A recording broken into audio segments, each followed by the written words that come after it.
बिस्मिल्लाहिर्रहमानिर्रहीम। मैं प्रोफेसर नियाज़ हूँ और आज का हमारा टॉपिक है हाई स्ट्रेस लूप। इसको डिफ़ाइन करने से पहले कुछ बातें हम डिस्कस कर लेते हैं। देखें, अगर हमने किसी भी मटेरियल को परमानेंट मैग्नेट बनाना है या हमने उसके मैग्नेटिज्म को स्टडी करना है तो हम इसके लिए चूज़ करते हैं फेरोमैग्नेटिक सब्सटेंसेस को। और फेरोमैग्नेटिक सब्सटेंसेस में मिसाल के तौर पर आप आयरन को चूज़ कर सकते हैं या आप स्टील को चूज़ कर सकते हैं। कोई भी फेरोमैग्नेटिक मटेरियल के बिहेवियर को या मैग्नेटिज्म को स्टडी करने के लिए हम क्या करते हैं, उसको एक करंट कैरिंग सोलेनोइड के अंदर रख देते हैं। चूँकि हमें पता है कि फेरोमैग्नेटिक सब्सटेंसेस के अंदर मुख्तलिफ डोमेन्स होती हैं जिसमें मैग्नेटिक फील्ड की डायरेक्शन हर किसी की अलग अलग होती है, यानी वो डिसऑर्डरली फॉर्म में होते हैं। तो जब हम करंट कैरिंग सोलेनोइड के अंदर उसको रखते हैं मटेरियल को और करंट उसके अंदर हम अप्लाई करते हैं, यानी करंट ऐसा ऐसा बढ़ाते हैं उसके अंदर, तो वो मटेरियल जो है वो मैग्नेटाइज होना शुरू हो जाता है। क्योंकि करंट कैरिंग सोलेनोइड के अंदर हमें पता है कि स्ट्रॉन्ग मैग्नेटिक फील्ड पैदा हो जाता है। तो इसके अंदर दो चीज़ें बेसिकली, एक तो है मैग्नेटाइजिंग करंट और दूसरा है उस स्पेसिमेन के अंदर मैग्नेटिज्म का पैदा होना, यानी मैग्नेटिक फ्लक्स डेंसिटी। तो ये दो वेरिएबल्स जो हैं, मैग्नेटाइजिंग करंट और मैग्नेटिक फ्लक्स डेंसिटी, ये दो वेरिएबल्स जो हैं इनके दरमियान हम ग्राफ ड्रॉ करते हैं। जब हम ग्राफ ड्रॉ करते हैं तो वो हमारे पास एक क्लोज लूप बनता है, यानी उस फेरोमैग्नेटिक मटेरियल्स को जब हम मैग्नेटाइज करते हैं तो उसके मैग्नेटाइज होने का पाथ और होता है, और जब उसको हम डीमैग्नेटाइज करते हैं तो उसका पाथ डिफरेंट होता है। और ये जो क्लोज लूप बनता है इसको बोलते हैं हाई स्ट्रेस लूप।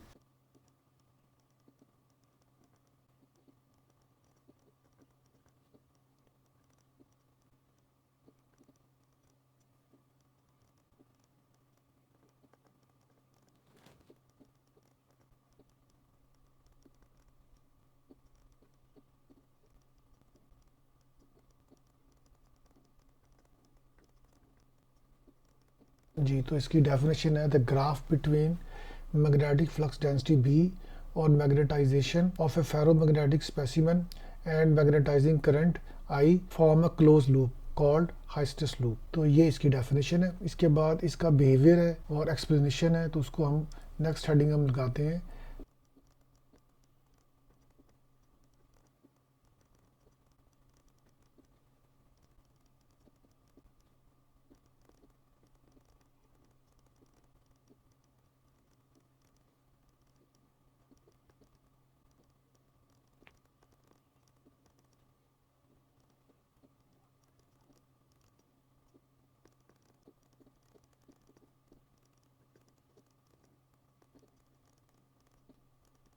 जी, एक्सप्लेनेशन में हम लिखेंगे consider a ferromagnetic substance such as steel is placed in a current carrying solenoid to investigate its behaviour for different values of magnetising current. क्योंकि करंट कैरिंग सोलेनोइड में हम इसको alternating current देते हैं या कोई भी करंट देते हैं तो उसके अंदर स्ट्रॉन्ग मैग्नेटिक फील्ड पैदा हो जाएगा। तो for different values of current हम नोट करेंगे magnetic flux density of the specimen, और हमारे पास एक ग्राफ ड्रॉ करेंगे between the magnetising current and magnetism या मैग्नेटिक फ्लक्स डेंसिटी। तो हम करंट को रखेंगे अलॉन्ग एक्स एक्सिस और बी को रखेंगे अलॉन्ग वाई एक्सिस। तो सबसे पहले हम एक सोलेनोइड बना लेते हैं यहाँ पर और उसके अंदर एक स्पेसिमेन को शो कर देते हैं। ये करंट कैरिंग सोलेनोइड है और इसके अंदर जो है एक स्पेसिमेन हमारे पास पड़ा हुआ है, और इस स्पेसिमेन के अंदर जो है हमें पता है कि मुख्तलिफ डोमेन्स होते हैं। तो हमें पता है हर एक में जो मैग्नेटिक फील्ड की डायरेक्शन होती है वो डिफरेंट है। अगर एक के अंदर डायरेक्शन अपवर्ड है तो दूसरे के अंदर हो सकता है कि राइट साइड पे हो, तीसरे में लेफ़्ट साइड पे हो, यानी हर एक की डायरेक्शन जो है वो डिफरेंट होगी। हर डोमेन की डायरेक्शन अलग अलग होती है। और अब इसको हम बैटरी प्रोवाइड करते हैं या ऑल्टरनेटिंग करंट, तो हम इसको बैटरी रख लेते हैं ताकि हमने करंट को बाद में रिवर्स भी करना है, क्योंकि इसको डीमैग्नेटाइज भी हमने बाद में करना है। तो यहाँ पर हम लगा देते हैं इसके साथ बैटरी। ये हमने इसके साथ अटैच कर दी बैटरी। ये नेगेटिव पोटेंशियल, ये पॉजिटिव पोटेंशियल, इसको हम बोलते हैं मैग्नेटाइजिंग करंट। और इसके अंदर स्ट्रॉन्ग मैग्नेटिक फील्ड पैदा होगा तो उसकी डायरेक्शन आपको पता है, ये नॉर्थ इस तरफ होगा और साउथ इस तरफ होगा। तो ये हम सारी बात को अच्छे तरीके से पहले भी डिस्कस कर चुके हैं बार बार, और अब भी वही बात है जो हम पहले बता चुके हैं। तो ये इस तरीके से इसके अंदर स्ट्रॉन्ग मैग्नेटिक फील्ड पैदा होता है। अब जैसे ही हम स्पेसिमेन को मैग्नेटाइज करते हैं, यानी इसमें मैग्नेटाइजिंग करंट इंक्रीज करते हैं, तो इसके अंदर जो डोमेन्स हैं वो अरेंज होनी शुरू हो जाती हैं। यानी उनकी अलाइनमेंट इस मैग्नेटिक फील्ड के मुताबिक, यानी नॉर्थ इस तरफ और साउथ इस तरफ आना शुरू हो जाता है। यानी हम ये कह सकते हैं कि जैसे जैसे हम करंट बढ़ाते हैं तो इसका मैग्नेटिज्म अलाइन होना शुरू हो जाता है, तो ये इस डायरेक्शन में आना शुरू हो जाता है। हम करंट बढ़ाते जाते हैं, फील्ड स्ट्रांग होता जाता है और इसके अंदर जितने भी डोमेन्स हैं उसकी अलाइनमेंट जो है वो एक्सटर्नल मैग्नेटिक फील्ड के अकॉर्डिंगली होती जाती है। अब इस चीज़ को हम ग्राफ के साथ शो करेंगे नेक्स्ट पेज के ऊपर।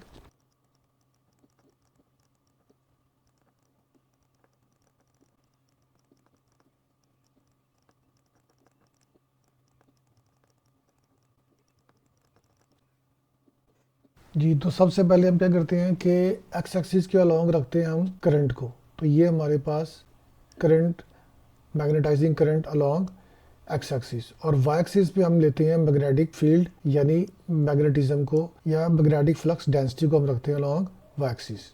तो ये हमारे पास वाई एक्सिस पे आ गया।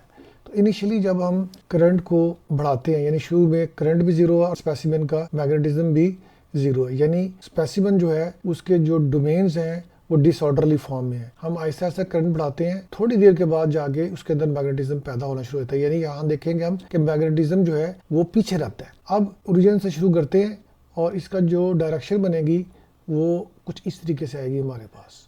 ए पॉइंट पे जाके ये फुल्ली मैग्नेटाइज हो जाता है, यानी करंट बढ़ाते हैं और ये मैग्नेटाइज होता होता यहाँ पर पहुँच जाता है। अब जब हम इसको डी मैग्नेटाइज करते हैं तो इसका बिहेवियर कुछ इस तरीके से होता है, यानी करंट जीरो हो गया मगर आप देख रहे हैं कि अभी भी स्पेसिमेन कंप्लीटली डीमैग्नेटाइज नहीं हुआ, अभी भी इसके अंदर मैग्नेटिज्म मौजूद है। उसके बाद फर्दर हम करंट को रिड्यूस करते हैं और रिवर्स ले जाते हैं। रिवर्स करने से मुराद ये है कि इसकी पोलैरिटी रिवर्स कर देते हैं, ये नेगेटिव कर देते हैं, इसको पॉजिटिव, और फिर आहिस्ता आहिस्ता रिवर्स में इसको इंक्रीज करते हैं। तो फिर क्या होगा, तो फिर एक पॉइंट पे जाके ये ऐसे जीरो हो जाएगा और फिर ये ग्राफ ऐसे बनेगा। अब दोबारा इसको अगर हम मैग्नेटाइज करें तो फिर क्या होगा, तो फिर ये इसका बिहेवियर कुछ इस तरीके से बनेगा।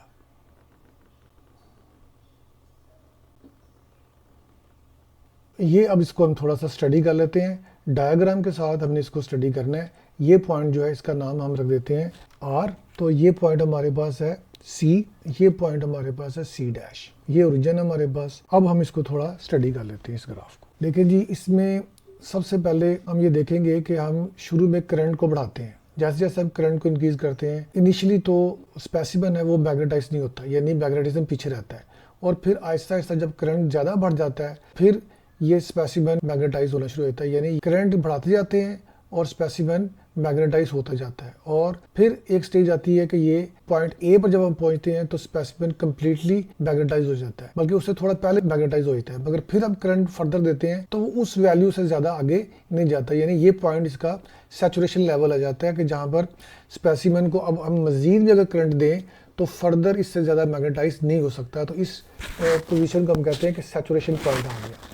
उसके बाद हम स्पेसिमेन को करते हैं डी मैग्नेटाइज, यानी यहाँ पर ये फुली मैग्नेटाइज होके सैचुरेशन लेवल पर भी रीच कर गया, यानी ओ से ए जो है पोर्शन हमने करंट बढ़ाया और जो मटेरियल है वो कम्प्लीटली मैग्नेटाइज्ड हो गया और बल्कि सैचुरेशन लेवल पर रीच कर गया। डोमेन्स के मैग्नेटिक फील्ड्स हैं, सबकी डायरेक्शन क्या हो जाएगी, सबकी डायरेक्शन एक ही हो जाएगी, यानी नॉर्थ से साउथ की तरफ, यानी इसके डोमेन सारे एक लाइन में आ जाएंगे और ये मुकम्मल तौर पर मैग्नेटाइज हो जाएगा। जब डी मैग्नेटाइज करेंगे तो हम करंट को कर रहे हैं रिवर्स, और आर पॉइंट पर पहुंचकर करंट जो है वो मुकम्मल तौर पर देखिए जीरो हो गया ग्राफ के मुताबिक, मगर अभी तक इसके अंदर मैग्नेटिज्म मौजूद है, जो पोटेंशियल डिफरेंस था वो जीरो हो गया।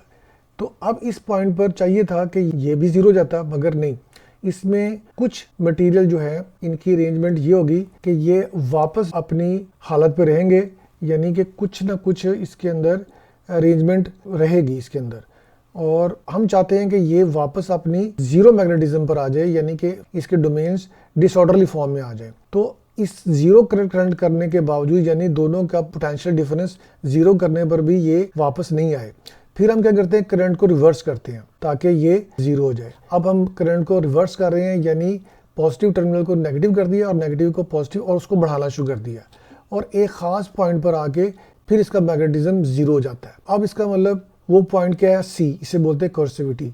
करंट की वो वैल्यू जिसके ऊपर मैग्नेटिज्म जीरो हो गया उसे बोलते हैं कोएर्सिविटी, और स्पेसिमेन की कंडीशन क्या होगी, मैग्नेटिक फील्ड इसके अंदर जीरो हो गया है, आधे जो डोमेन्स हैं उसकी डायरेक्शन उल्टी हो जाएगी और आधे की सीधी हो जाएगी, यानी दोनों एक दूसरे को कैंसिल करेंगे और नेट मैग्नेटिक फील्ड इसके अंदर जीरो हो जाएगा।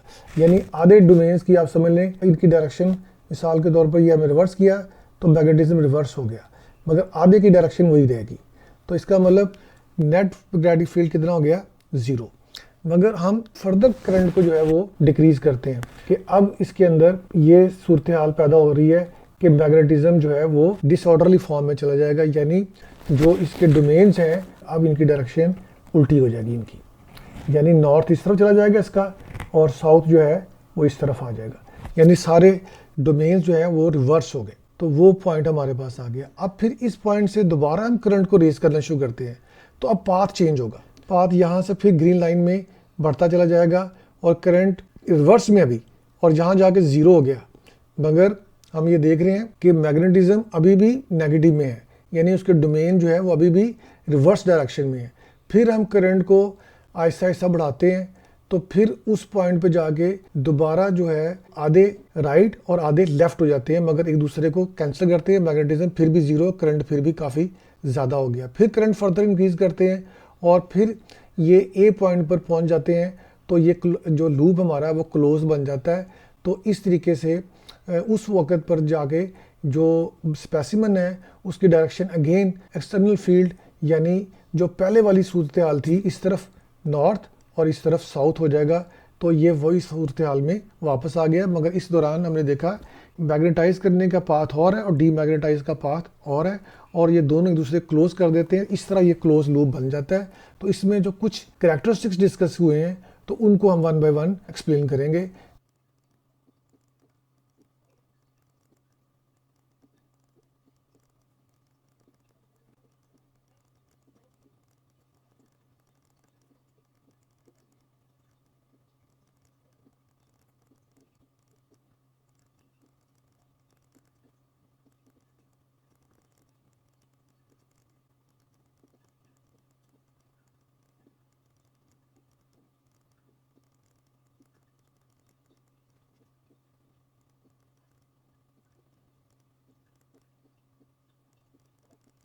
जी, हाइस्टेस्ट में हमने लिखा है कि O A is the portion when I यानी magnetizing current is increases and specimen is completely magnetize, यानी बी इज़ मैक्सिमम। तो यहाँ पर ए पर बी की वैल्यू मैक्सिमम है। उसके बाद पोर्शन ए आर जो है, A R is the portion when current is decreasing and become zero. Current देखें यहाँ पर ज़ीरो हो गया है, मगर आर पॉइंट के ऊपर स्पेसिमन अभी भी मैग्नेटाइज्ड है, यानी बी की वैल्यू कुछ कम ज़रूर हुई है मगर ज़ीरो नहीं हुई, अभी भी इसकी काफ़ी ज़्यादा वैल्यू मौजूद है। तो इस कैरेक्टर को बोलते हैं हम रिटेंटिविटी, इसलिए हमने इसको आर से शो किया है। तो यानी ये ए आर पोर्शन जो है इसमें डिक्रीज होकर ज़ीरो जाता है करंट, मगर मैग्नेटिज्म अभी भी इसके अंदर है। इस बिहेवियर को बेसिकली हम बोलते हैं हाइस्टेस, यानी lagging behind magnetism from the magnetizing current is called हाइस्टेस।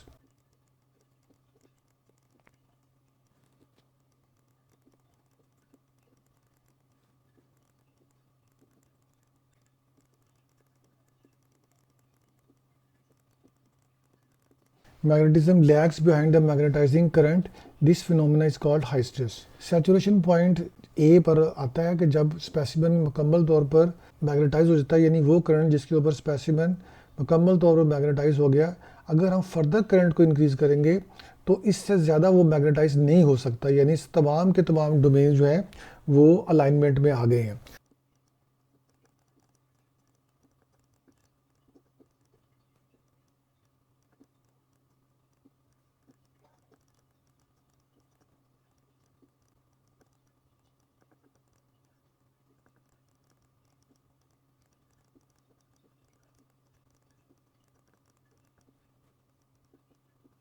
The magnetic flux density B increases from zero to maximum value at A due to increasing current value जो है वो जीरो से maximum value B को जाती है ए point पर, और current increase करता है और मैग्नेटिक फील्ड इंक्रीज करता है। तो इसको बोलते हैं हम कि ये सैचुरेशन लेवल है, यानी फर्दर हम चाहे तो इससे ज्यादा स्पेसिमन मैग्नेटाइज नहीं हो सकता। तो इसको स्टेज को बोलते हैं हम कि ये स्पेसिमन है ये मैग्नेटिकली सैचुरेटेड हो गया है। उसके बाद नेक्स्ट हमारे पास हेडिंग आती है रेमिटेंस और रिटेंटिविटी।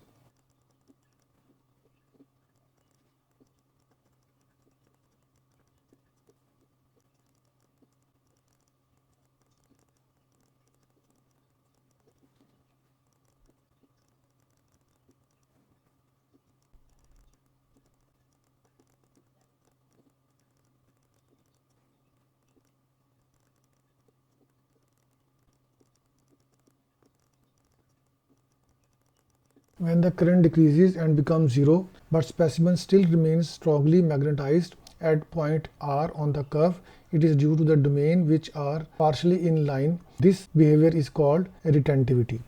नेक्स्ट हमारे पास आता है कोएर्सिविटी। अच्छा, अब स्पेसिमन को डीमैग्नेटाइज करने के लिए हमने करंट को रिवर्स कर रहे हैं और हमने करंट को जीरो कर दिया, उसकी बैटरी की पोटेंशियल डिफरेंस जीरो कर दिया, यानी दोनों पोटेंशियल सेम हो गए। उसके बाद हम पॉजिटिव टर्मिनल को नेगेटिव कर देते हैं, यानी करंट को रिवर्स करना शुरू कर देते हैं। तो रिवर्स करंट की वो वैल्यू जिसके ऊपर मैग्नेटिज्म जो है वो जीरो हो जाए, यानी आधे डोमेन्स राइट पर और आधे डोमेन्स लेफ्ट पे हो जाए, उसे बोलते हैं हम कोएर्सिविटी।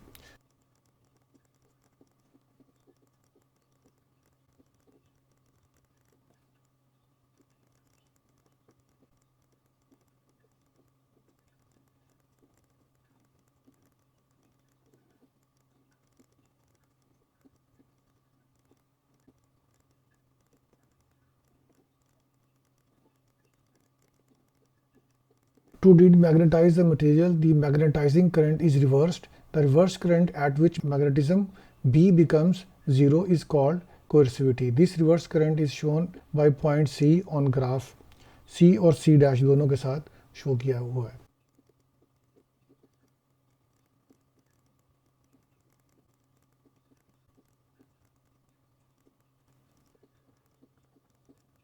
नोट हमने लिखा है इसके अंदर, once the material is magnetised its magnetisation curve never passes through origin.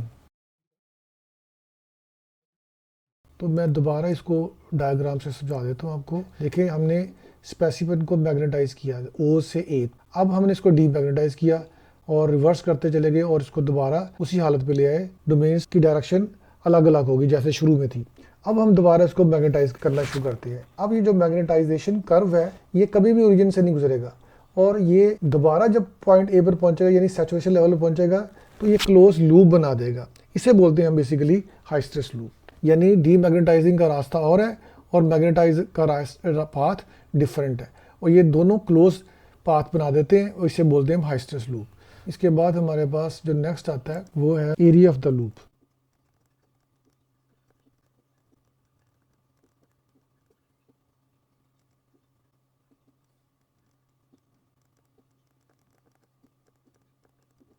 Smaller the area of loop, smaller will be the required energy to magnetize and demagnetize the material.